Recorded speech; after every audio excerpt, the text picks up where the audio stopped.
Assalamualaikum warahmatullahi wabarakatuh.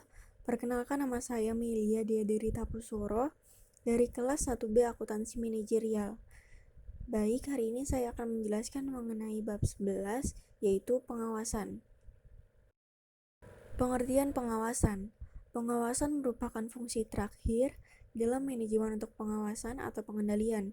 Sampai sekarang masih digunakan bermacam istilah, antara lain penelitian, pemeriksaan, pengabdian, pengamatan, dan pengawasan.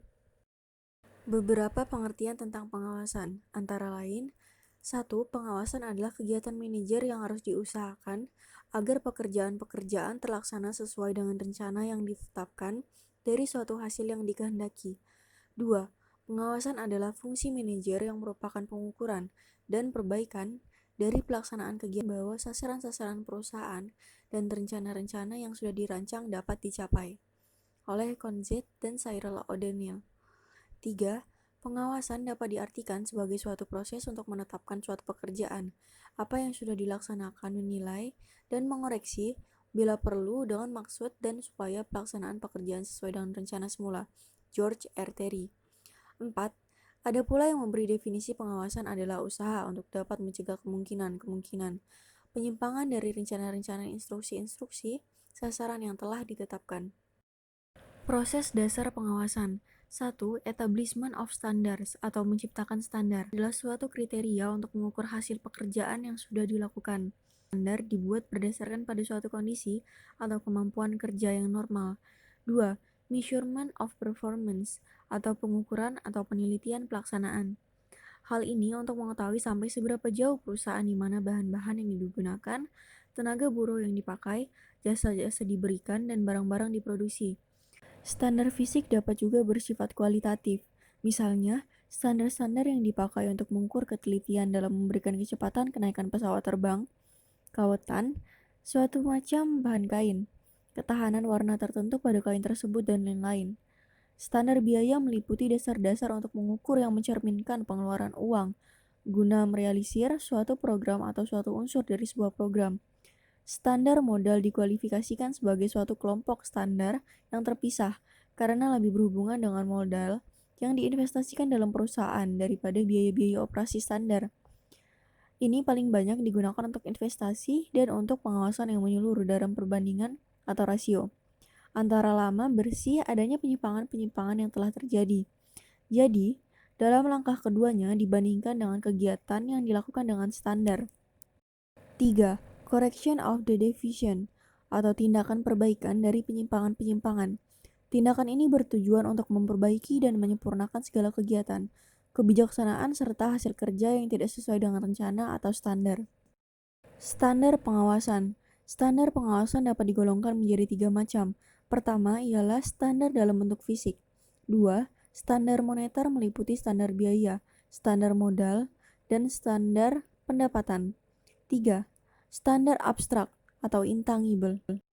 Standar fisik adalah standar yang berhubungan dengan ukuran dan moneter atau tidak mengenai uang. Atas pelaksanaan kerja, standar ini adalah bisa pada tingkat operasi yang sebenarnya dari investasi atau dengan penghasilan atas investasi. Standar pendapatan atau revenue standard timbul dari penetapan nilai-nilai uang pada penjualan. Standar ini dapat bermacam-macam seperti pendapatan per mil penumpang bisa sampai pada penjualan rata-rata setiap langganan dan penjualan per kapita dalam suatu daerah pasar tertentu. Standar golongan terakhir adalah standar yang biasa digunakan untuk mengukur atau menilai kegiatan, bahan yang sukar diukur baik dengan bentuk fisik maupun dalam bentuk uang. Misalnya untuk mengukur kegiatan bagian atau kepala bagian komat, hubungan kemasyarakatan, atau mengukur sikap. Untuk menilai sikap pegawai terhadap perusahaan, kita mempergunakan intangible standar seperti: 1. Banyaknya keluhan-keluhan pegawai yang disampaikan. 2. Banyaknya saran-saran pegawai yang disampaikan. 3. Banyak saran-saran pegawai kepada pemimpin. Dan 4. Banyaknya pegawai yang mengkilap bolos. Tujuan pengawasan atau pengendalian. 1. Untuk mengetahui apakah sesuatu berjalan sesuai dengan rencana yang telah digariskan. 2. Untuk mengetahui segala sesuatu dilaksanakan sesuai dengan instruksi serta asas-asas yang telah ditetapkan. 3. Untuk mengetahui kesulitan-kesulitan, kelemahan-kelemahan, serta kekurangan yang mungkin timbul dalam pelaksanaan pekerjaan. 4. Untuk mengetahui segala sesuatu apakah berjalan secara efisien. Dan 5. Untuk mencari jalan keluar bila ternyata dijumpai kesulitan-kesulitan, kelemahan-kelemahan atau kegagalan ke arah perbaikan. Jenis-jenis pengawasan. Ada 4 macam dasar penggolongan jenis pengawasan, yaitu 1. Waktu pengawasan, yang tergolong menjadi 2, yaitu pengawasan preventif dan pengawasan represif. Pengawasan preventif dimaksudkan pengawasan yang dilakukan sebelum terjadinya penyelewengan, kesalahan atau deviation. Jadi diadakan tindakan pencegahan agar jangan terjadi kesalahan-kesalahan di kemudian hari. Pengawasan represif.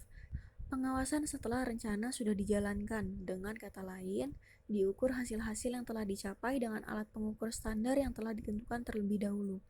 Objek pengawasan terbagi menjadi 4. Pertama ialah produksi. Produksi ini merupakan bagaimana kualitas dan kuantitas dari produksi. Maksudnya walaupun kita mengutamakan kuantitas, jangan sampai meninggalkan kualitas. Keuangan, yang berkaitan dengan ongkos-ongkos yang mudah berubah. Pengawasan ini dapat ditujukan terhadap likuiditas perusahaan. C. Waktu. Pengawasan di bidang waktu dimaksudkan untuk menentukan apakah dalam menghasilkan sesuatu hasil produksi sesuai dengan waktu yang direncanakan atau tidak. Serta D. Manusia dengan kegiatan-kegiatannya. Pengawasan di bidang ini bertujuan untuk mengetahui apakah kegiatan tersebut dijalankan sesuai dengan instruksi, rencana tata kerja atau masih perlu petunjuk yang lebih terperinci sehingga pelaksanaan kegiatannya lebih baik dan lancar. Subjek pengawasan. Subjek pengawasan dibedakan atas 2. Pertama, pengawasan intern, dan yang kedua adalah pengawasan ekstern. Pengawasan intern yaitu pengawasan yang dilakukan oleh atasan dari petugas yang bersangkutan, atau pengawasan yang dilakukan oleh aparat pengawasan yang ada pada organisasi atau instansi yang bersangkutan itu sendiri. Sedangkan pengawasan ekstern yaitu pengawasan yang dilakukan oleh atasan-atasan orang-orang di luar organisasi bersangkutan. 4. Cara mengumpulkan fakta-fakta guna pengawasan. Pertama ialah personal observasi atau peninjauan pribadi. 2 adalah oral report atau laporan lisan. 3 adalah written report atau laporan tertulis. Dan yang keempat ialah control by exception atau laporan dan pengawasan kepada hal-hal bersifat istimewa. Yang terakhir ialah syarat-syarat pengawasan. Terdapat syarat-syarat agar sistem pengawasan menjadi efektif, antara lain, pertama ialah pengawasan harus mendukung sifat dan kebutuhan daripada aktivitas. Yang kedua, pengawasan harus melaporkan setiap penyimpangan yang terjadi dengan segera. 3. Pengawasan harus mempunyai pandangan ke depan. 4. Pengawasan harus luas dan fleksibel. 5. Pengawasan harus serasi dengan pola organisasi. 6. Pengawasan harus ekonomis. 7. Pengawasan harus mudah dimengerti. Dan 8. Pengawasan harus diikuti dengan koreksi atau perbaikan. Baik, segitu dulu penjelasan dari saya mengenai bab 11 yaitu pengawasan. Jika ada salah kata selama menjelaskan, mohon dimaafkan. Wassalamualaikum warahmatullahi wabarakatuh.